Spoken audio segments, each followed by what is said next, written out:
Running a Fever, episode 44, The Weigh-In. Today was a weigh-in day. This morning I weighed in and it was the 10th weigh-in out of 12, which means it's been 9 weeks since I started the contest. I'm still safely in the lead by probably 5 points or so, well over 19% lost. So that's good because it means I'm going to get some money, which will help offset. You know, I've spent several $100s just on clothes. Money well spent, but it's money nonetheless. So it's good to have that. But I'm fully aware that I didn't do it the right way, and I don't plan to ever do it again. Hopefully I won't need to do it again. But I certainly don't plan to, because basically I'm going to take this money and never. That's what it was good for. Not only was it good for the money, but it was good for the lesson. You know, with experience I learn, with mistakes I learn. That's how I learn. That's what this podcast is all about. I'm not an expert. I'm helping you to learn from my mistakes as I go along. You may be making them with me or not. Maybe you're learning enough that, or maybe you're already smarter than I am. Smart enough to know that you don't lose 50 pounds in 6 weeks. Just not a smart thing to do. Anyway, weigh-ins in. I'm trying to develop a program of maintenance for the same group of people or anyone who wants to participate in my building. So I made up a spreadsheet, and I will happily share that with you on the show notes if I can find a way to do that safely and securely. Basically, you put in your height in inches and it converts that to square meters, and you put in your, or converts it to meters. The meter number is squared. That's why I say square meters in the formula. And then you put in your weight in pounds and it converts it to kilograms, and then it calculates your BMI number. That's literally all there is to BMI, is those two numbers and a formula. Weight over height squared in metrics. Same for women and men. And then your age just determines what range you should be in, a healthy range. And blood pressure. Like I said, our company has a policy of charging penalties if your blood pressure is over a certain level and if your BMI is over a certain number. Which again, I don't like. I don't like everything being based on weight. I don't like the fact that if it's going to penalize you for being unhealthy, it should penalize you also for being underweight, and it doesn't. It should penalize you for having too low blood pressure, and it doesn't. And so it encourages people to do what I've just done, which is unhealthy and dangerous to your health. So some people are suggesting, no, it's still going to be based on weight, but there'll be a maintenance thing. If you go over, you lose points. If you go under, you gain points. Well, that's still just a weight. That's still just another Biggest Loser contest, you know. If you want more points, you lose more weight. Anyway, some people might be motivated with that. I don't know that the competition part is really important to me, but just the idea that we're all doing it together, and I can say, how are you doing on your biometrics? And someone can say, yeah, I'm doing well, or I'm not doing well. We can encourage each other that way. That's the value that I see in it. But some people think, well, if there's the competition aspect with or without money, some people are motivated by money. Some people would not participate because of the money. I don't participate in the March Madness polls or the football fantasy polls or anything like that, because it'd be pretty much worthless for me. I mean, a lot of it's based on chance anyway. And this one, I don't think it's too bad. It's not really gambling. It's a contest. Everybody wins because theoretically you get healthier as you lose weight, but it's the idea that weight loss is the goal. And as I was telling people today. I got one of the things I get from the body composition analysis that I had was you get weight of each limb. I don't know why that's important. Nope, just doing my dynamics here. And because I can't talk and count at the same time.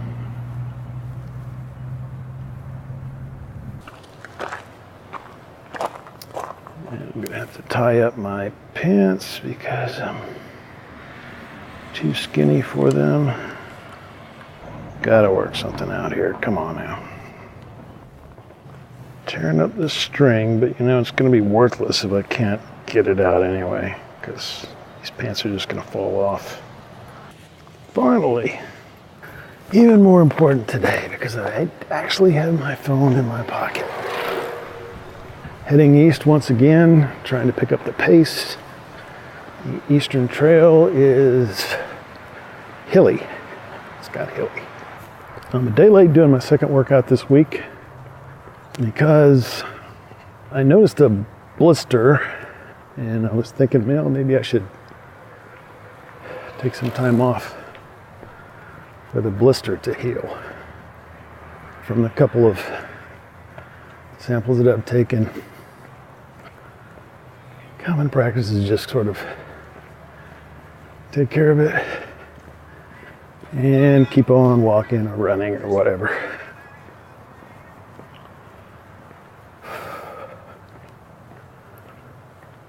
And I think I got it because I've been walking a lot at work.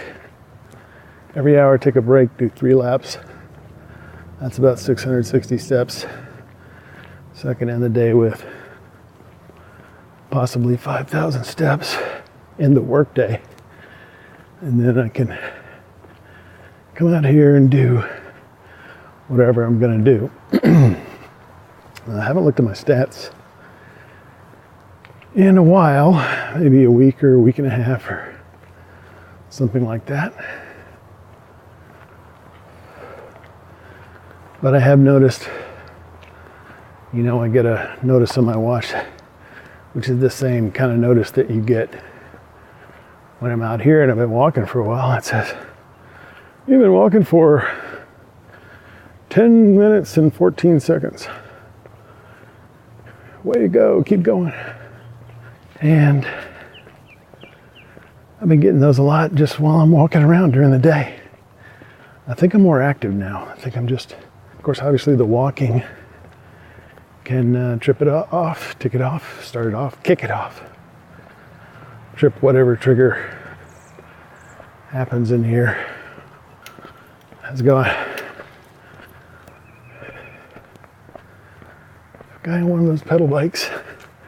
I do have a picture.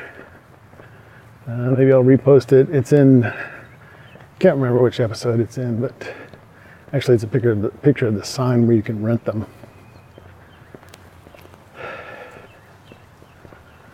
So anyway, good things happening this week.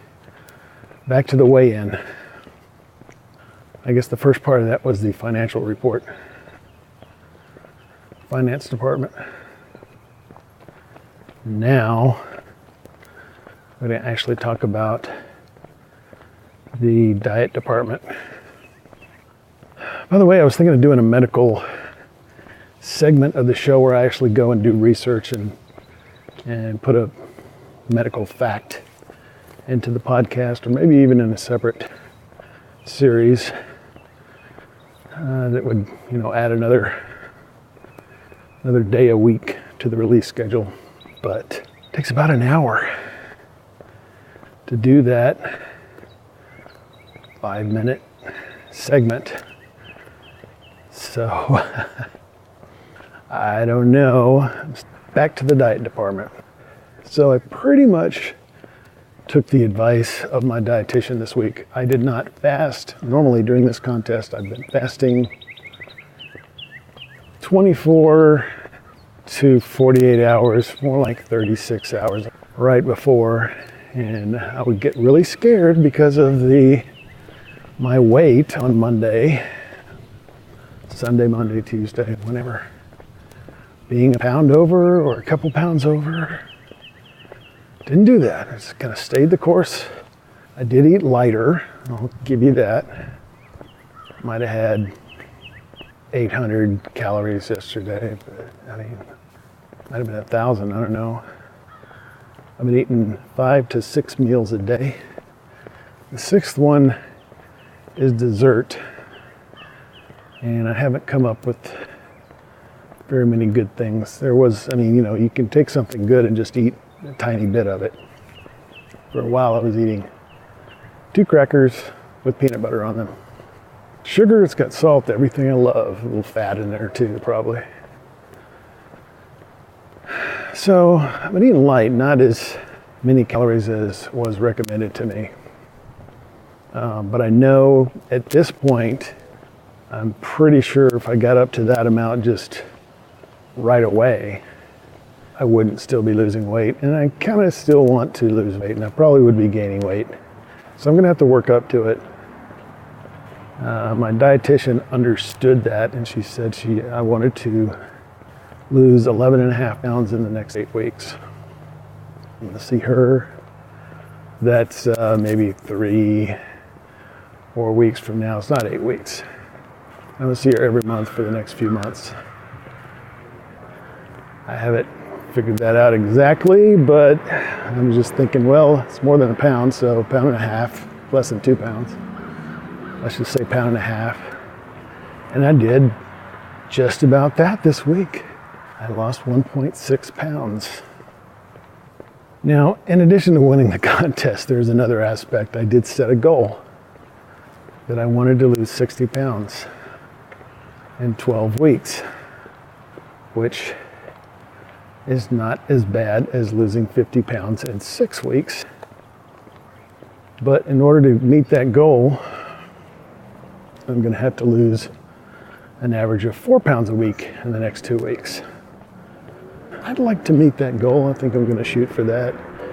But I'm also just trying to build muscle, because I know it's about losing fat and building muscle, not just losing weight. Maybe I need to start tracking my protein, already tracking calories. So I didn't fast at all this time, except this morning.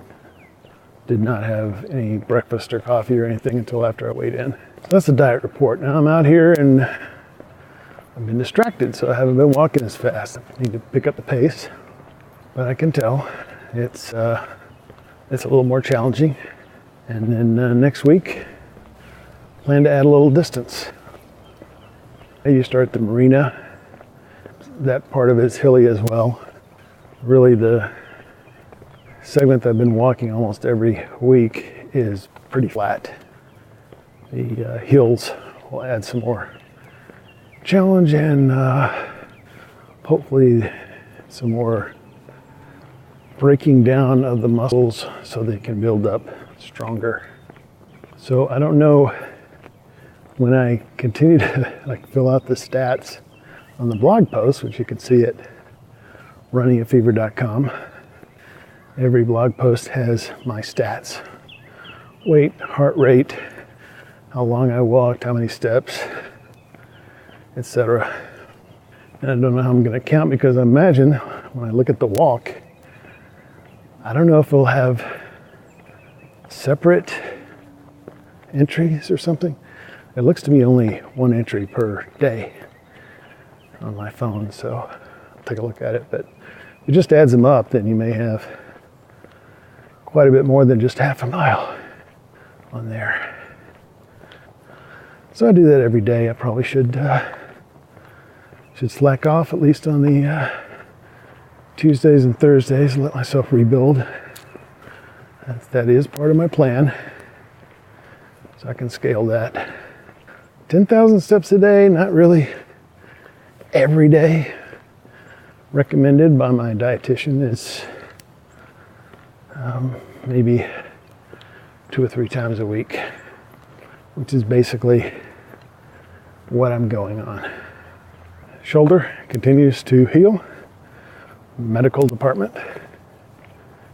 And I haven't really felt any bad effects from my blister, like I said. I think it was because I wear work boots during the day. I've been walking in them. Hi. And obviously pushing hard enough that my watch thinks I'm exercising, so that could be why I'm not in a good walking shoe.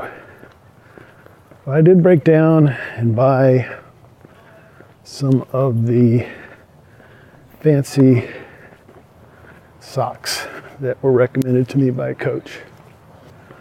So we'll see if those help any. I'm also thinking about maybe, you can get compression socks that have no toes. They're not really socks. It's like more like a sleeve for your leg. Technically, I could wear my running shoes to work.